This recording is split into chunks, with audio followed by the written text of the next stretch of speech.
এখন যারা সংস্কারের কথা বলছে তাদের কাছে কোন ম্যান্ডেট আছে, তাদের প্রতি কার সমর্থন আছে, তাদেরকে কে বলেছে? মহান শহীদ দিবস ও আন্তর্জাতিক মাতৃভাষা দিবস উপলক্ষে চট্টগ্রাম অমর ২১ বইমেলাত উগা আলোচনা সভা ও সাংস্কৃতিক অনুষ্ঠানের আয়োজন করা হয়। এই অনুষ্ঠানত প্রধান অতিথি হিসেবে উপস্থিত আছেন বাংলাদেশ জাতীয়তাবাদী দল বিএনপির স্থায়ী কমিটির সদস্য আমির খুসরো মাহমুদ চৌধুরী। অনুষ্ঠানত আমির খুসরো মাহমুদ চৌধুরী হইয়ে সংস্কার প্রস্তাব আড়ারে হইয়ে লাভ নাই, এখন যারা সংস্কারের হতাহর তারার ম্যান্ডেট কি।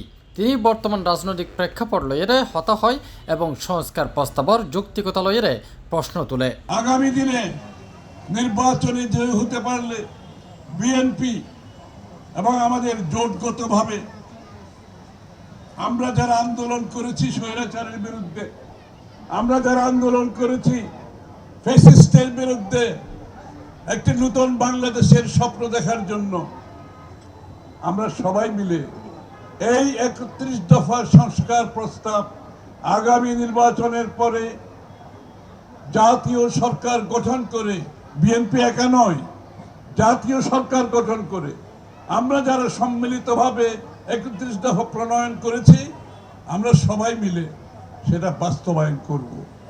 সুতরাং সংস্কারের গল্প আমাদেরকে বলার দরকার নেই। সংস্কারের গল্প যারা নতুন নতুন সংস্কার শিখেছে সেটা তাদের মধ্যে, আপনাদের মধ্যে, নিজেদের মধ্যে রেখে দেন। ৬ বছর ৭ বছর আগে তো দেশনেত্রী বেগম খালেদা জিয়া ভিশন 2030 মাধ্যমে সংস্কার প্রস্তাব দিয়েছেন। অনুষ্ঠানত সভাপতিত্ব করে চট্টগ্রাম সিটি কর্পোরেশনের মেয়র ডাক্তার শাহাদাত হোসেন। বিশেষ অতিথি হিসেবে উপস্থিত আছেন সিলেট সিটি কর্পোরেশনের সাবেক মেয়র আরিফুল হক চৌধুরী, বাংলাদেশ জাতীয়তাবাদী দলের সহ সাংগঠনিক সম্পাদক ব্যারিস্টার মীর হেলাল, জাতীয়তাবাদী দল চট্টগ্রাম মহানগরের আহ্বায়ক আলহাজ এরশাদুল্লাহ সহ আরো বোধকেই। শুধু আমি একার শহর এটা নয়, এটা আমাদের সবার শহর। সবাইকে নিয়ে আমরা একটি গ্রিন সিটি হেলথ সিটি ইনশাআল্লাহ আমরা উপহার দিব। যদি বাংলা ভাষা নিয়ে কেউ কিছু বলতে পারতো আর আমরা শুনতে পারতাম, ওরকম কাউকে যদি এই আলোচনা সভায় দাওয়াত দিতেন হয়তো আমরা আরো উপভোগ করতে পারতাম। এই আর্টিফিশিয়াল ইন্টেলিজেন্সের মাধ্যমে পৃথিবী কিন্তু অন্য জগতে চলে যাচ্ছে এবং সেই আর্টিফিশিয়াল ইন্টেলিজেন্সের মাধ্যমে আমাদের ছাত্র ছাত্রী ভাইয়েরা আগামী তারা যেন এই দিকে শিক্ষিত হতে পারে এবং পৃথিবীর সাথে তাল মিলিয়ে তারা যেন পৃথিবীর মানচিত্রে তারা বাংলাদেশে একটা আলোকিত মানুষ হতে পারে।